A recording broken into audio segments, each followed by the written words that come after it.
kita melangkah pada pokok bahasan yang berikut. Asal-usul dan pengertian filsafat. Tadi kita sudah mempelajari mengenai pertama mengapa kita sebaiknya belajar filsafat, karena itu menolong kita untuk meningkatkan kapasitas kita, daya kita, daya tampung, daya dorong, daya sustain, daya topang. Seperti yang saya katakan bahwa perbedaan Paulus dengan Petrus nampak pada filsafat. Bahwa Paulus orang yang belajar filsafat, sedangkan Petrus, ya bukan saya tidak mengatakan bahwa dia tidak pernah belajar filsafat, namun dia tidak belajar filsafat seperti Paulus belajar filsafat secara serius, secara kurikulum, selain karena faktor panggilan Tuhan dan juga karunia untuk mereka masing-masing berbeda, tapi dampak di antaranya Paulus daya kapasitasnya, buah-buahnya, pemikirannya, pengaruhnya begitu sustainable dan mendalam, meluas dibandingkan yang tidak belajar filsafat secara penuh, secara intensional. Nah, sekarang kita membahas mengenai dari mana orang berpikir tentang filsafat, asal-usul filsafat, dan apa artinya? Apa pengertian filsafat? Bapak-Ibu sekalian, kita membahas pertama asal-usul filsafat. Secara historis, filsafat berasal dari dua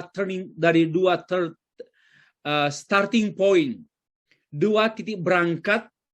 Yang pertama, filsafat dimulai dari kesadaran manusia, human awareness, mengenai apa?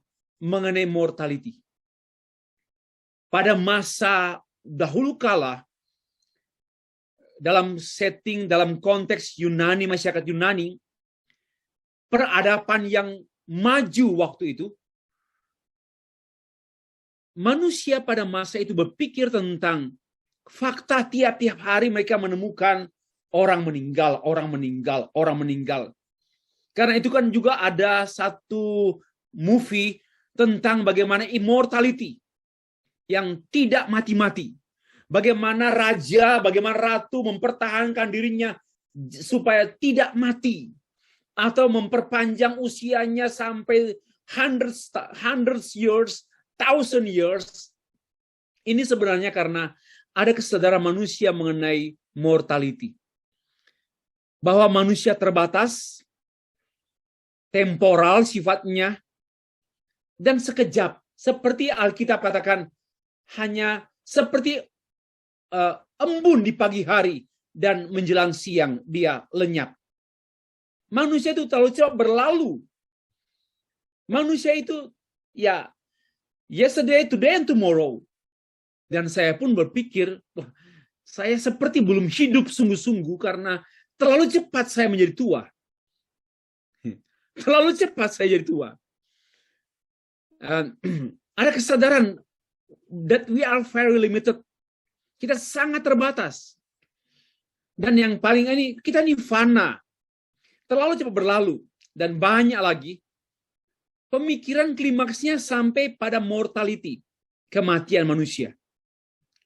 Nah, kesadaran bahwa manusia pasti mati. Memunculkan apa?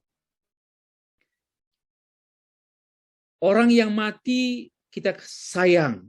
Maka itu orang menangis, menyesal. Di mana ada kematian, di sana ada duka. Kematian mendatangkan ketakutan. Fakta kematian mendatangkan duka cita. Dan orang mulai berpikir, kita ini pasti mati. Dan kita mengasihi mereka yang mati. Kita sayang mereka yang telah mati. mulai berpikir, ada kesadaran mengenai kematian. Lalu kemudian kesadaran ini muncul pertanyaan, kalau begitu, karena semua kita pasti mati, pasti berakhir pada kematian, maka memunculkan wisdom. Kalau begitu, kita harus mempertimbangkan bagaimana selama kita masih hidup, apa arti kehidupan bagi kita? Ya, ini cikal bakal berpikir filosofis. Ya, everyone, setiap orang pasti mati.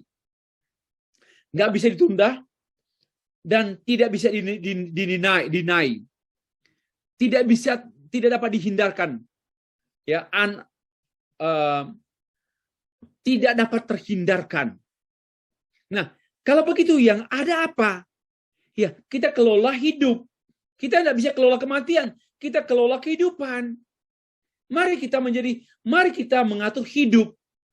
Mari kita hidup. Jangan hidup untuk mati. Tapi hiduplah untuk hidup. Mari mencari apa? Mencari yang namanya kehidupan, arti kehidupan, meaning of life. Ya, orang berpikir ini pun bukan hanya dulu, sekarang pun banyak orang Kristen KTP, Kristen hanya nama Kristen, tanpa Kristus. Sebenarnya ada stres juga, hidupnya habis, waktu habis begitu saja, sekejap mati. Tapi ada kesadaran juga di antara mereka yang mabuk, yang hidupnya kacau balau, tapi mulai ada kesadaran hidupnya. Arti hidup saya ini apa? Saya pasti mati.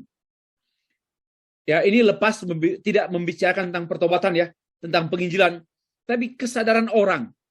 Ya, saya makin tua, hidup saya lewati. Saya bekerja di company, bekerja di kerajaan, siang malam, kerja selama 30 tahun, 30 tahun. Apa yang saya dapat? Hanya rumah, hanya kereta, hanya keluarga. Saya dapat apa? Saya dapat nothing. Kalau begitu, semua orang begini. Mari kita cari kehidupan yang menjadi meaningful life. Mulai berpikir, seeking the meaningful life. Mencari kehidupan yang sepenuhnya, penuh arti. Mulailah orang mencari, kalau begitu berbuat derma, menjadi membagi hidup, menjadi orang yang humanis, suka menolong sesama. Ya, mulai mencoba hidup filosofis, be wise. Ya, mengisi hari-hari hidup ini dengan membantu banyak orang, membantu pemerintah. Dan ada yang mikir, ya cari agama yang sesuai. Carilah sesuatu yang oke, kita pasti mati, tetapi ya sudahlah, kita selama hidup kita buat sesuatu yang berarti lah. Tapi ada orang juga mencari yang namanya solace atau hiburan. Ya karena kita hanya hidup sekali aja. Untuk apa? Kita pasti mati ya, kita happy ya. Happy. Buat enggak apa-apa lah kita ganti ganti-ganti teman, ganti-ganti usaha, ya kita happy lah. Kita happy. Ini bagi saya orang tidak bijaksana, not filosofis. Tidak filosofis. Orang yang careless, orang bodoh. Ya, karena hanya hidup untuk happy. Hidup untuk pleasure, kesenangan, happy. Dan apakah itu arti hidup? Karena dia berpikir begini, masih ingat juga dalam Injil Lukas ya, karena besok kamu akan mati. Maka berpesta poralah, makan, minum, pesta pora, kawin, mawin, karena besok kamu akan mati. Ini cara pikir anjing. Apa artinya? Ini cara pikir tidak filosofis. Tidak bijak, tidak wisdom. Tapi orang mulai berpikir, oke, karena usia pendek, usia singkat, oke, saya mau membuat sesuatu lah, membuat perusahaan supaya bisa mempekerjakan banyak pekerja, banyak workers, banyak orang tertolong untuk mereka hidup. Oke, good, itu good. Kemudian, but not enough. Saya sudah bantu banyak orang, tapi saya dengar khotbah pendeta di hari Minggu yang lalu, dia bilang, kalau hanya kemanusiaan itu oke, tetapi yang paling tinggi itu kamu memberikan dirimu untuk pekerjaan Tuhan. Wah, oke. Saya mulai perpuluhan, persembahan untuk gereja sungguh-sungguh, berikan. Lalu saya mulai terlibat dalam pelayanan. Hidup mulai berarti. Hidup singkat, tapi saya mau berarti. Berarti not only for human need, for human, my neighbors, but for my God alone. The most important is for my God. Saya mau berarti bagi penciptaku. Saya mau berarti bagi penebusku. Mulai bijak. Inilah awal, asal muasal berpikir filosofis. Plato, tambah ya. Waktu itu Plato, dia murid Aristoteles. Dia punya filsafat begini. Mari kita menjadi berpikir filosofis dengan cara apa? Melatih diri untuk kematian. Jadi apapun yang kita kerjakan sekarang demi kematian. Supaya kita nggak takut dengan kematian. Kita siap dengan banyak. Maka itu banyak orang juga kan, walaupun dia tidak percaya Tuhan Yesus. Tapi waktu menghadapi kematian, dieksekusi oleh pihak pemerintah satu bangsa, satu negara, dia membesarkan hati dan dia bilang, oke, I'm ready. Saya siap. Nah, ini secara psikologis tuh. Secara psikologis dia disiapkan. Jadi bukan hanya orang Kristen yang siap untuk menghadapi kematian. Orang-orang non-Kristen pun siap menghadapi kematian. Tapi kesiapan mereka karena konsep mereka mampu mengalahkan konsep kematian. Tapi sayangnya hanya begitu. Kita tidak hanya siap menghadapi kematian, tapi siap menghadapi kehidupan setelah kematian. Itu berbeda sekali. Ya. Jadi Plato menyatakan bahwa mari berfilosofi dengan cara apa? Membuat latihan, training. Untuk apa? Menghadapi kematian. Supaya nggak takut. Oke. Filosofi can set us. Nah, ada juga pendapat filsafat dapat membebaskan kita dari ketakutan mengenai kematian dan dapat menolong kita untuk hidup lebih bagus lagi. Ya, karena pasti mati, tapi kita bisa hidup lebih bagus lagi. Kita lebih bagus lagi hidup. Ya, mari kita isi hidup ini dengan better, dengan hal-hal better things. Hal-hal yang lebih bagus. Ya, dan supaya kita tidak menunggu kematian datang, tapi kita berani gitu. Kita membebaskan diri kita dari ketakutan terhadap kematian dan kita menolong diri kita untuk hidup bagus, kerja bagus. Ini manusiawi pada umumnya lah. Nah, hanya itu saja. Biarpun berani menghadapi kematian, hanya itu saja. Dan hanya berhenti. Tapi dia tidak berpikir mengenai kehidupan setelah kematian. Ini persoalannya. Orang ateis tidak percaya ada kehidupan setelah kematian. Setelah kematian, habis perkara. So, mereka hanya mempersiapkan diri untuk mati. Kita tidak. Kita kalau hanya mempersiapkan diri untuk mati, bagi saya ini sesuatu yang menyedihkan. Ini salah Kristen. Ini kesalahan yang diadopsi, kelirulah orang Kristen begini, orang Kristen yang keliru. We are ready to welcome a day yang saya sebut dengan mortality, death, but more than that, kita berpikir beyond, yaitu life after death, kehidupan setelah kematian. So that's why what I am doing now, ya, apa yang saya lakukan sekarang, itu bukan hanya untuk menyambut kematian, melainkan untuk kehidupan saya di seberang sana setelah kematian. I'm doing now for the future life. I'm doing now today for the eternal life. Itulah cara pikir yang Kristiani. Ini namanya filsafat Kristen. Oke, yang kedua, asal-usul yang kedua. Tadi bertolak dari kesadaran, awareness. Yang kedua, kekaguman. Ya, kekaguman. Bertolak pada kekaguman. Apa yang dikagumi? Ya, apa yang dikagumi? Manusia kagum mengenai surrounding world, lingkungan sekitar dia. Kagum loh dengan alam, kagum dengan pohon-pohon, kagum dengan pulau-pulau, kagum dengan siang hari, kagum dengan malam hari, bintang, bulan, sama dengan pemazmur. Mengagumi Allah.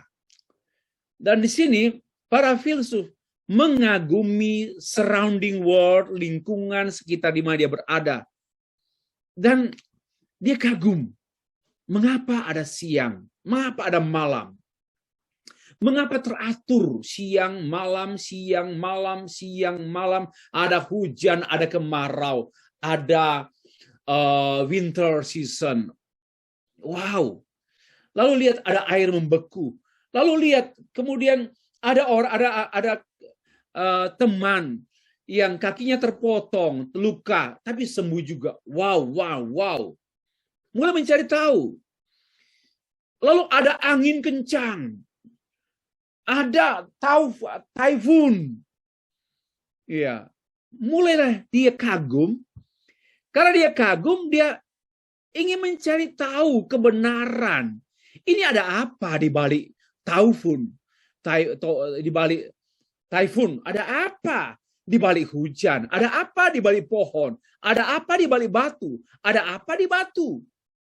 Ini dia mulai, kekaguman ini menghasilkan keingintahuan. Mari kita lihat prosesnya.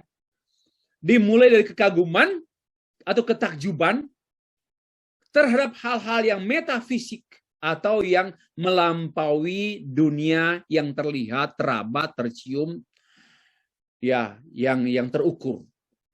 Kagum, bulan, bintang, pohon, sungai, laut, buaya, kuda, monyet, kagum.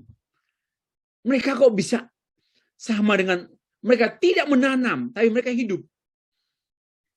Mereka bisa bertahan dalam panas kering, terik panas. Ini kenapa? Mulai takjub, dan mulai dari sana kekaguman muncullah. Kemudian berlanjut pada ketidakpuasan. Loh, berarti selama ini keliru ya orang. Ya, mulai dugaan-dugaan, anggapan-anggapan, mitos-mitos seperti Yunani dulu kan. Pada masa Sokrates dan Plato, kemudian Aristoteles, khususnya Sokrates dan Plato. Sokrates dia berpikir dan dia tidak puas dengan mitos Yunani. Ada dewa-dewa. Masyarakat Yunani menyembah dewa-dewa. Dan dia berpikir dan dia menemukan tidak tentu. Dia tidak puas dengan mereka menyembah dewa, tapi dewanya menurut dia tidak dikenal. Hanya dugaan, anggapan, hanya pikiran mereka. Ya, hanya anggapan saja. Dia tidak puas. Nah, dari ketidakpuasan berlanjut pada keingintahuan. Oke, kalau begitu saya mau cari tahu. Saya ingin tahu lebih further. Ingin tahu lagi. Dia mulai mempelajari. Keingintahuan ini menimbulkan next question. And question by question, and answer, question, answer, question. Inilah yang namanya keingintahuan, ya, kepada hal-hal yang tidak dipahami. Akhirnya menghasilkan keraguan. Saya ragu bahwa masyarakat Yunani itu benar-benar menyembah dewa-dewa yang ada, atau hanya menyembah pikiran mereka tentang dewa. Dan dia ragu adanya kepastian adanya dewa. Ya, inilah, dari sinilah asal-usul muncul berpikir filosofis. Dan Sokrates adalah filsuf yang memberikan sumbangsi mengenai question. Bertanya. Inilah asal-usul filsafat. Kalau ditanya berapa asal-usul filsafat, at least ada 2 asal-usul. Atau the origin of philosophy dari ada dua possibilities, ya, secara historis yang pernah ada. Sekarang pengertian filsafat. Selanjutnya orang terus bertanya, what, why, how? What, why, how? How, what, why? Dan di antaranya, what is the nature of reality? What is the knowledge and how can I find it? Bertanya, karena nggak puas, karena ingin tahu, karena kagum, bahkan.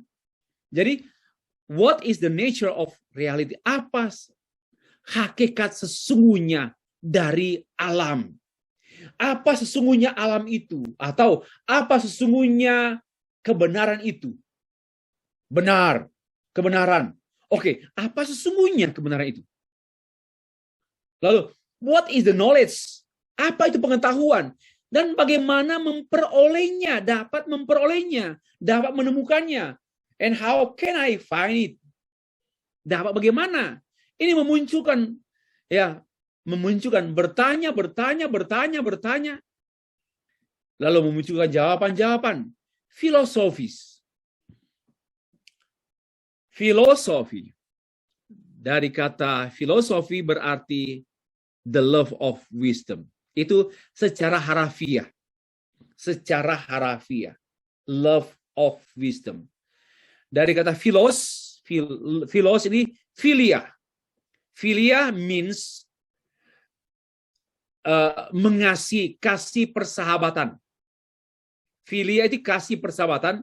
Sophia itu wisdom. Ya, wisdom itu wise wisdom. Berarti mengasihi, dan kalau kita mengasihi berarti kita akan pursuit, pengejaran. Kalau kita mengasihi kebenaran, kita akan kejar. Ya. Kalau kita sayang kepada istri kita akan kejar dia. Kalau kita sayang pada suami kita akan kejar dia. Kejarnya bukan berarti apa? Artinya apa? Jangan sampai dia pergi, pindah, lari ke tangan orang, kan? Ya, hilang, kecelakaan, sakit. Itu namanya kejar. Jangan sampai istri sakit, suami sakit, kecelakaan, buat dosa, berzina. Kita kejar. If you love your spouse, pasanganmu, kejar dia. Demikian pula, if you love wisdom, pursue it. Kejar dia. Kejarlah dia. Ini, filsafat itu artinya mengejar kebijaksanaan. Memperjuangkan kebijaksanaan. Mengejar pengetahuan, mengejar kebenaran, and wisdom for the sake of flourishing. Untuk apa? Untuk kemajuan. Jadi di sini saya mengutip satu tulisannya. Pursuit dari bahasa kata kerjanya pursue. Ini pengejaran, pursuit of the knowledge, truth, and wisdom for the sake of flourishing. Mengejar pengetahuan, kebenaran, hikmat demi untuk kepentingan kemajuan. Ya. Bapak Ibu sekarang ini sedang studi. Untuk apa? Untuk kemajuan. untuk kemajuan. Tidak mungkin tidak maju. Ya, saya berpikir bagaimana saya bisa begini. Hanya karena pendidikan.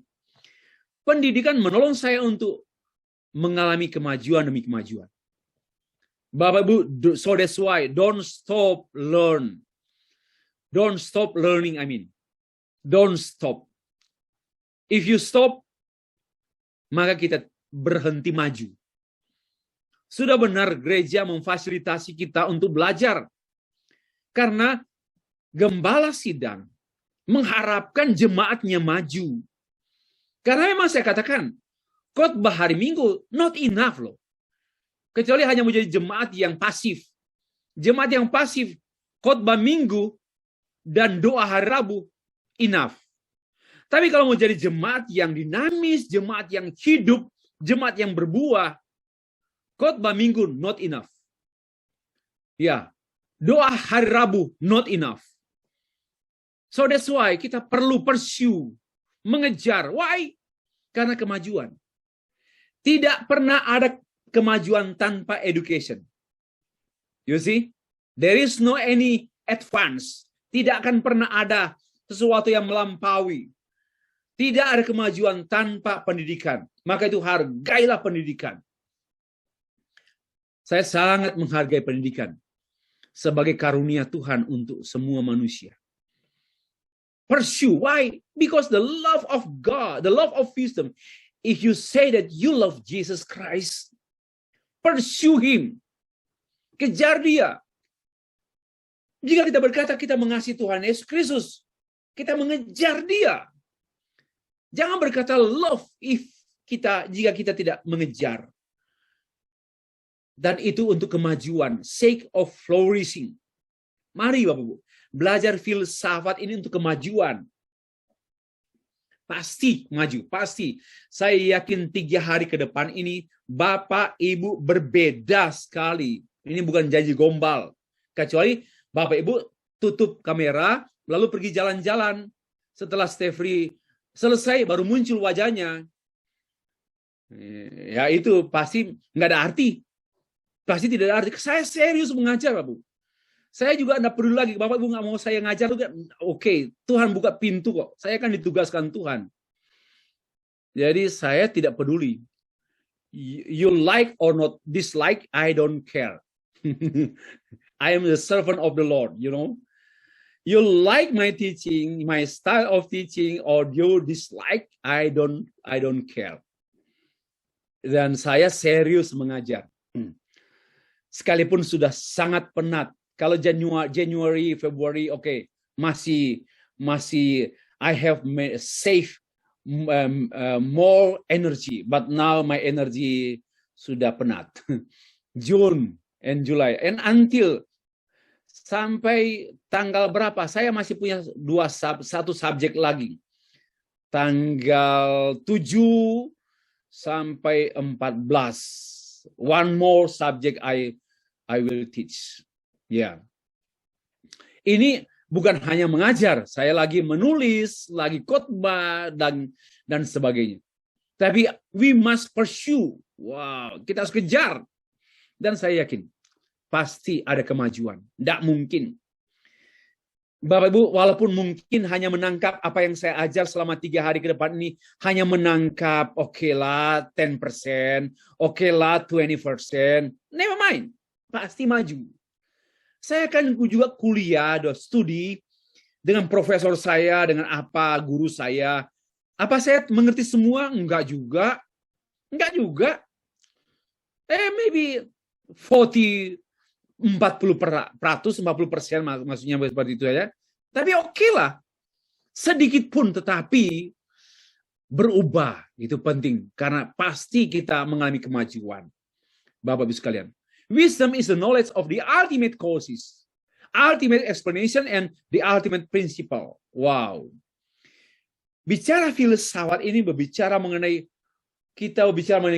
sebab-sebab yang tertinggi, penjelasan tertinggi, dan prinsip yang tertinggi.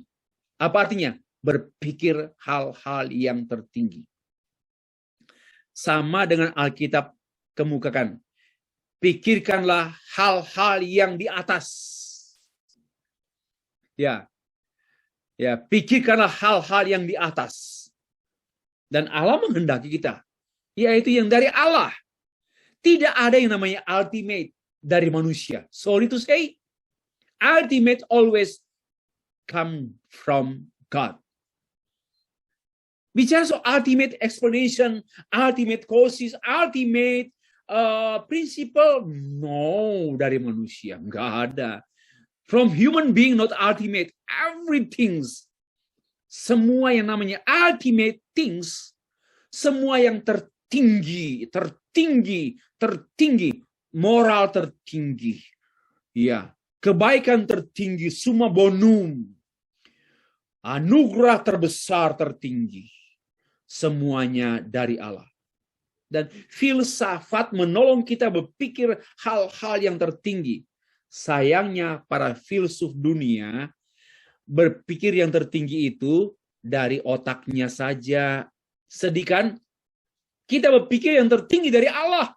Firman Allah, Alkitab tertinggi. Tidak ada yang lebih tinggi dari Alkitab. Walaupun kita menempatkannya di bawah. Di lantai. We put the Bible on the floor. But itulah yang tertinggi. Ya, sedih juga kalau ditempatkan begitu ya. Kecuali semua kita tidur di lantai dan tidak ada meja, nggak ada lemari, ya kita taruh semua di lantai, oke lah, tak apalah. Ini, jadi filsafat helps us to think the ultimate thing, termasuk the ultimate family, the ultimate husband, the ultimate wife, the ultimate church, the ultimate ministry, the ultimate song. Wah, itulah yang kita pikirkan. Ya. Nah, ini filsafat menolong kita. Kalau nggak baca filsafat, bagaimana kita mau berpikir tentang the ultimate ini? Mungkin kita hanya mate, my mate, not ultimate.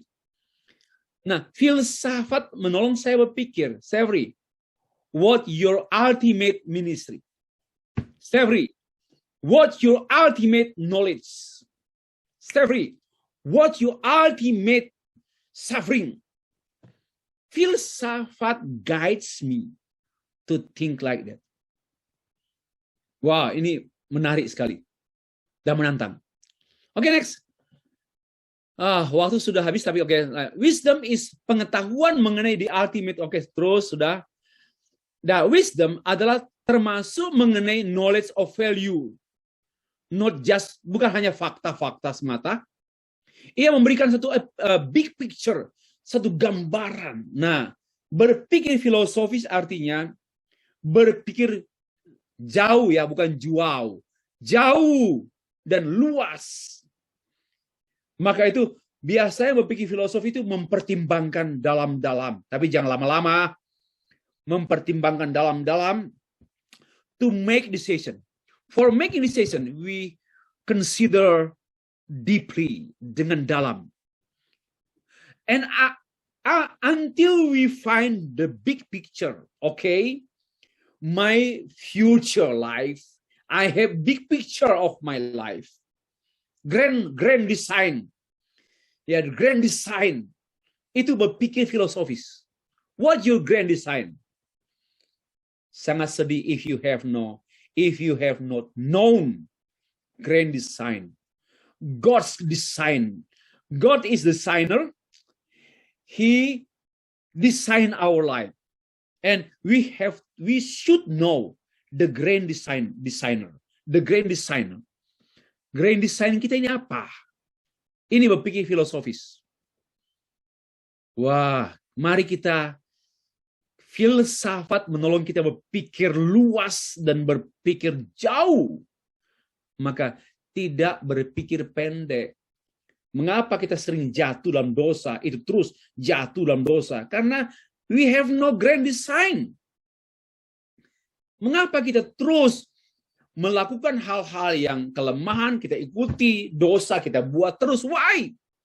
We don't have grand design.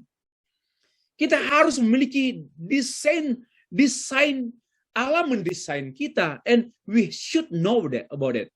Lalu, okay, my grand design like this.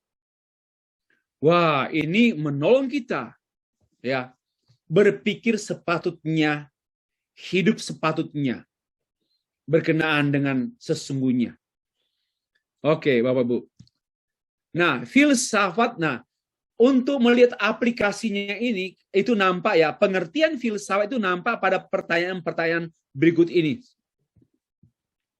Apa esensi dari seorang manusia? Oke. Kalau hanya di manusia, kasihan sekali. Orang hanya melahirkan anak, merawat anak, membesarkan anak, selesai. Bagi saya, kita harus, we should think, ya, what is the essence of human, orang manusia? Apa esensinya? Jangan hanya beranak, seperti babi. Kita merencanakan, mendoakan, mengandung anak, melahirkan anak, mendewasakan, membesarkan anak, menyekolahkan anak. Kita harus benar-benar melihat esensi seorang manusia yang Tuhan lahirkan lewat kita, ayah ibu. Wow. Ya, ini kita harus pikirkan sungguh-sungguh, bukan sembarang beranak. Nggak sengaja hamil. Itu nggak sengaja. Kenapa? Nggak sengaja, Pak, hamil. Harus pikir tentang esensi manusia. Lalu, apa arti hidup manusia? Nilainya, tujuannya apa? Jangan sembarang hanya arti manusia hanya lahir, besar, kawin, kerja, sakit-sakit, mati. Sangat menyedihkan sekali. Sekalipun sakit, tapi berarti itu. Sekalipun miskin, tapi memperkaya orang lain. Jangan tunggu kaya baru memperkaya orang lain. Apa itu hidup yang baik? Ya, apa itu masyarakat yang baik? Mikir, apakah ada hukum yang lebih tinggi dari hukum manusia? Kita pikirkan. Ini berpikir filosofis. Apakah kita di sini? Kita di sini secara kebetulan atau dirancang? Kita ini accident, ini kecelakaan, insiden, ya, atau kita by design? Oh, of course, by design. Saya ini desain, so that's why I know grand design. I know the grand design. Allah mendesain hidup saya, and I believe the grand design Allah untuk hidup saya. Bukan hanya kebetulan. Ya. Kemudian juga, apa kita ditakdirkan atau bebas? Bagi saya, nggak masalah kita ditakdirkan daripada sekedar bebas. Kita dirancang, ditentukan. Bagaimana kita tahu apa yang baik atau yang jahat? Terus tanya, bagaimana kita tahu sesuatu? Kamu sudah tahu sesuatu? Ya, saya tahu. Saya sedang memiliki handphone. You know handphone? Ya, you know. Saya yakin 90% manusia di dunia nggak tahu handphone. Tahulah, ini pencet sana, kirim berita. Tapi what the essence of handphone? We don't know. Yang tahu creator, the author. Yang tahu pencipta handphone. Ini dia. Apakah ada yang pasti? Atau pastiu bagi orang Manado? Apakah ada yang pasti? Ada. Kalau nggak ada yang pasti, kacau semua. Karena ada kepastian, maka ada keteraturan. Bisakah akal membuktikan keberadaan Tuhan? Nggak bisa. Akal itu tidak bisa membuktikan. Tuhanlah yang membuktikan dirinya. Dan diantaranya menggunakan akal kita. Ya, gitu loh. Nah, mengapa kita menderita? Ini pertanyaan filosofis, bukan pertanyaan orang stres. Ya, why we are suffering? Ya, mengapa kita mati dan seterusnya. Oke, inilah. Apakah ada kehidupan setelah kematian? Ini pertanyaan-pertanyaan filosofis. The essential question, philosophy question. Ini semua. Nanti disusun menjadi bidang-bidang filsafat. Kita tutup materi ini. Tidak seorang pun yang menghindari filsafat, karena kehidupan tanpa filsafat adalah kekacauan dan kehancuran. Ya, ini saya baru susun di kalimat ini. Tidak seorang pun yang menghindari filsafat. Karena tanpa filsafat adalah kekacauan dan kehancuran. Hidup pun sia-sia. Filsafat membuat manusia mengejar kemajuan dalam segala hal. Oke. Ini penegasan.